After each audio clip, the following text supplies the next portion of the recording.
আচ্ছা, গত ক্লাসে আমরা দেখছিলাম হচ্ছে প্যারাগ্রাফ সেকশন শেষ করে ফেলছিলাম না? আজকে হচ্ছে স্টাইল সেকশন দেখবো। আচ্ছা, স্টাইল সেকশনের ভিতরে এখানে যে প্রথম কিছু অপশন আছে এইগুলা কি? এগুলা তেমন কিছু না, এগুলো হচ্ছে আমরা ধরো একটা যখন কোনো লেখা লিখি, লেখার উপরে একটা শিরোনাম থাকে না? শিরোনামটারে কি বলে ইংরেজিতে? টাইটেল বলে। তো এরকম যদি আমি কোনো একটা লেখা, আচ্ছা আমি একটা লেখা নিয়ে নিই আগে। ধরো এখান থেকে একটু লেখা নিয়ে গেল,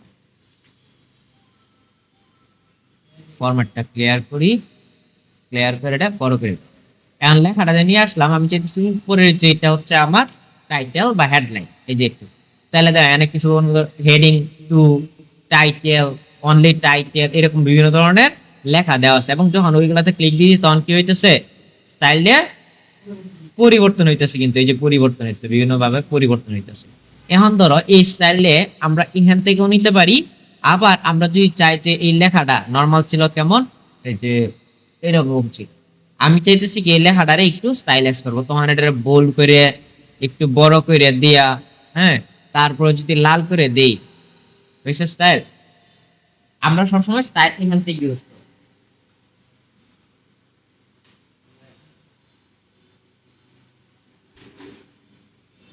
আর এই যে এখানে গিয়ে আমরা কোন স্টাইলে ব্যবহার করবো না, খালি এগুলা বুঝে রাখার দরকার যে এটা কারণটা কি। এখান থেকে আমরা বিভিন্ন ধরনের স্টাইল গুলা কি হয়, পরিবর্তন হয় লেখা।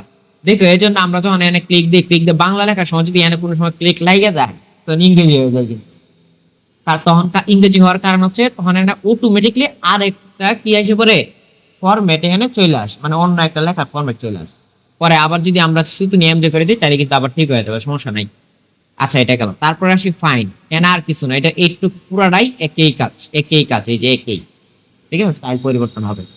তারপর আসি ফাইন। ফাইন অর্থ কি? ফাইন অর্থ খোঁজা। তে আমি চাইতেছি যে এই জায়গার ভিতরে কোথায় ব্যাড লেখাটা কোথায় কোথায় আছে, ব্যাড, যে ব্যাড লেখাটা কোথায় কোথায় আছে এটা আমার খুঁজতে হবে। তখন আমরা কার্সর রাখবো সামনেতে, সামনে কার্সর রাখবো। যদি কার্সর এখানে রাখি তাহলে এর পরে তাই কিন্তু খুঁজবে। আমরা যেহেতু চাইতেছি একদম শুরু থেকে খুঁজবে, এই জন্য শুরুতে কার্সর রাখতে হবে। আর যদি আমি বলে দিই যে না, পুরোটা খোঁজার দরকার নাই, তুমি এইটুক জায়গার ভিতরে খুঁজবা, তাহলে এইটুক জায়গা মার্ক করে রাখতে হবে। তাহলে আমি এই যে এখানে কার্সর রাখলাম, রাখার পরে গেলাম কোথায়, ফাইন্ডে। ফাইন্ড তো খোঁজা। তাহলে ফাইন্ডে গিয়ে আমি এই যে এখানে দেওয়া ফাইন্ডের অপশন আসছে, ঠিক আছে, এখানে গিয়ে রাখলাম যে ব্যাট। হ্যাঁ, যে শব্দটা খুঁজতে চাইতেছি এই শব্দটা লিখবো, তারপরে হেরে দিতে ব্যাট চলে আসছে। আবার এইভাবে নেওয়া যাবে। আমরা আবার অনেক সময় এইভাবেও ফাইন্ড আসে, এই যে এইভাবে কারো কারো কম্পিউটার হয়তো এইভাবে আসে। মানে আমারটা কিন্তু এনে ফাইন্ডে ক্লিক দেওয়ার সাথে সাথে এই বাম দিকে একটা নেভিগেশন আসে, নেভিগেশন। আবার কারো কারো ক্ষেত্রে মানে নেভিগেশন আসলে হয় কি, তখন এনে কোন লাইনগুলো এনে আলাদা আলাদা দেখায়, তারপরে এনে হলুদ করে কালার করে দেখায় দেয়। আর যদি এইভাবে না নিয়ে আমরা এইভাবে ফাইন্ড আসে কারো কাছে, অনেক সময় ফাইন্ড এইভাবে আসে, এই যে ব্যাড। তারপরে আমরা ফাইন্ড নেক্সট দেই, এই যে একটা কিন্তু পাইছে। তো এইখানেও চাইলে আমরা হাইলাইটস করতে পারি, যদি না হাইলাইটস অল দিয়ে দিই তাহলে দেখেন সবগুলা ব্যাড যেখানে যেখানে আছে সবগুলা কি হয়ে গেছে, হাইলাইটস হয়ে গেছে, একই কথা।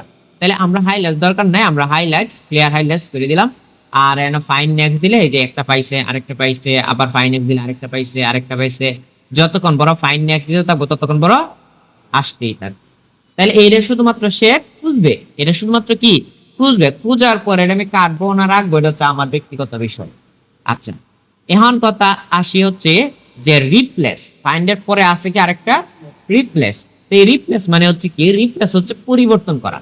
আমি চাইতেছি যে আমি তো এখানে ব্যাড লিখছিলাম ভুলে, এখানে যত জায়গায় ব্যাড আছে সব যেন ভুল হয়ে, বা আমি একটা কিছু লিখতে গেছিলাম দেখা গেছে একটা নামে আমি বেজাল লাগাইছি, ভুল আছে, আমার এটা সঠিক করে লিখতে হবে।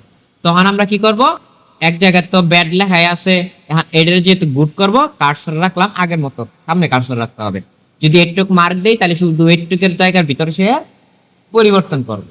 তাহলে আমি পুরাটা যেতে হবে, এনে কার্সর রাখলাম বা এনে রাখতে পারো, সমস্যা নাই। তারপর রিপ্লেসে গিয়ে এনে লিখে দেবো কি, উপরে তো ব্যাড আছে, ব্যাড ফাইন্ড হোয়াট, সে কি বের করবে, ব্যাড বের করবে। রিপ্লেস উইথ, এটার পরিবর্তে বসাবে কি, গুড। তাহলে আমি এনে দিয়ে দিলাম জি ডাবল ও টি, গুড। তারপরে আবার ফাইন্ড নেক্সট পাইছে একটা ব্যাড, এনে রিপ্লেস করে দিলাম, হইছে গুড। আরেকটা পাইছে ব্যাড, আবার রিপ্লেস করে দিলাম, আবার গুড, আরেকটা পাইছে ব্যাড, আবার রিপ্লেস করে দিলাম, গুড। এখন আমি চাইতেছি এখানে যত জায়গায় সে ব্যাড পাবে সব যেন গুড করে দেয়, এজন্য কি করতে হবে, রিপ্লেস অল দিতে হবে, রিপ্লেস অল। হ্যাঁ, ওই রিপ্লেস একটা হচ্ছে রিপ্লেস, ও আচ্ছা গোটু লাগবে না, গোটু লাগবে না, এটা কোথায় যাবে দরকার নেই, গোটু লাগবে না। তাইলে এখানে যত জায়গায় গুড ছিল সব ব্যাড হয়ে গেছে। আচ্ছা এখন বলতে পারবা যে আমি চাইতেছি যে এখানে গুড আছে এই লেখাটা গুড পুরা লেখাটাই কাইটে দাও। আচ্ছা কাজটা আগে রাখলাম, হ্যাঁ তারপরে ব্যাড কাইটে দিয়ে কি লিখবো, গুড। আর রিপ্লেস কি দিব, আমি চাইতেছি এখানে কিছু দরকারই নাই, এই ঘরটা খালি থাকবে, মানে কিছু না দিয়ে দেবে, ভেরি গুড। তাহলে এটা খালি রেখে আমরা যদি ফাইন নেক্সট দিয়ে যে একটা পয়সা রিপ্লেস দিলাম, এই দাও খালি হয়ে গেল, আরেকটা পাইলাম খালি হয়ে গেল, রিপ্লেস অল দিক সব খালি আছে। এটা হচ্ছে একটা টেকনিক। আচ্ছা এটা গেল রিপ্লেস গেল। এখন আমরা আসি বাংলার ক্ষেত্রে কিভাবে রিপ্লেস করব। বাংলাতে এনে বুঝবে না, ধরো আমি এনে বাংলা নিলাম, ধরো আমি একটা বাংলা নিলাম, এখানে বাংলা লেখা নিই একটু বড়,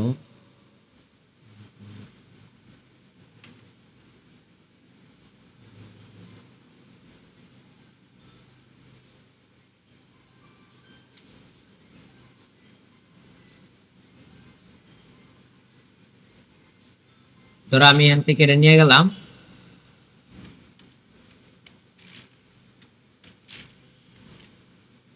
এখন আমি চাইতেছি শিক্ষক রতন স্যার, রতন স্যার যত জায়গায় আছে এনে পরিবর্তে দিতে হবে করিম স্যার সাপোজ।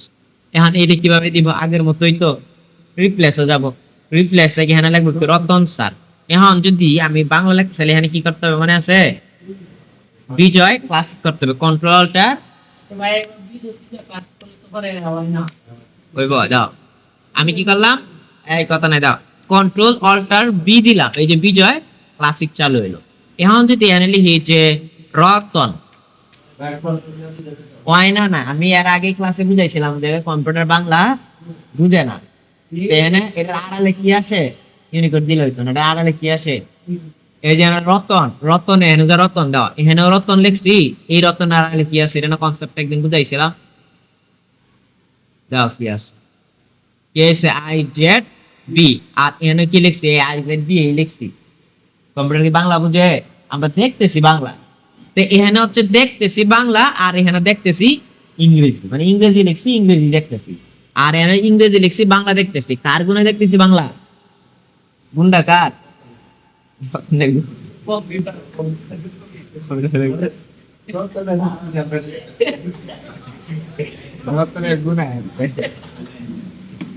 এটা হচ্ছে সুতনি এম যে ফন্টের গুণে দেখতে, সুতনি এম যে ফন্টটা এই ফন্টের গুণে।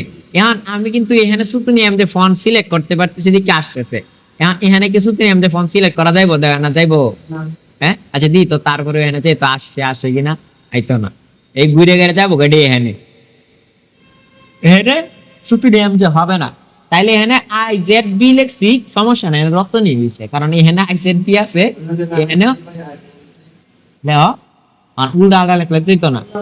আমি কিন্তু এনে রতনই লিখছি, আমি বাংলাটাই লিখছি, আমি বাংলাতে লিখছি ইংরেজিতে আইছে আর কি। আমি এনে এই যে উচ্চস্বরে লিখলাম, পরে ত লিখলাম, পরে দুনকানে লিখলাম, এই আই জেড বি হইছে, এখানে যা এখানে তাই, কারণ আমরা তো দেখতেছি বাংলা, কিন্তু আই জেড বি না, এখানে তো আই জেড বি আছে, ঘুরে গেলে তো আই জেড বি রে খুঁজে বের করবো, বুঝা গেল।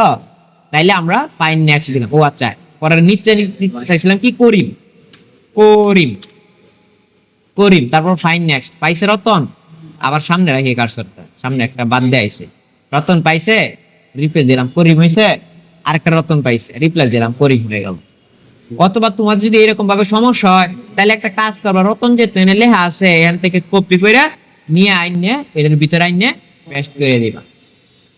অন করিম দরকার, করিম তুমি প্রয়োজনে এনে একবার লিখে লেবা সামনে, মানে এরকম হইতে পারে না খুব ঝামেলা বানান, তখন তুমি করিম লেখা, এই যে করিম লেখা শিফট ধরে এই যে বামে প্রেস করে করিম রে সিলেক্ট করলাম, সিলেক্ট করে কন্ট্রোল এক্স দিয়ে কাট করলাম, কাট করার পরে এখানে আইনে কি করলাম পেস্ট করে, এতে হয়ে গেছে। এখন ফাইন নেক্সট রতন রিপ্লেস ওকে, আর কোনো রতন নাই, সব করিম স্যার হয়ে গেছে।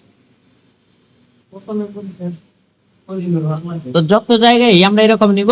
আরেকটা জিনিস দাও, আমরা সিলেক্ট কত ভাবে করতে পারি। আমরা সিলেক্টের এই একটা জিনিস বুঝাই দিই। আমরা নরমাল সিলেক্ট করি কিভাবে, টান দে মার্ক করি, হ্যাঁ।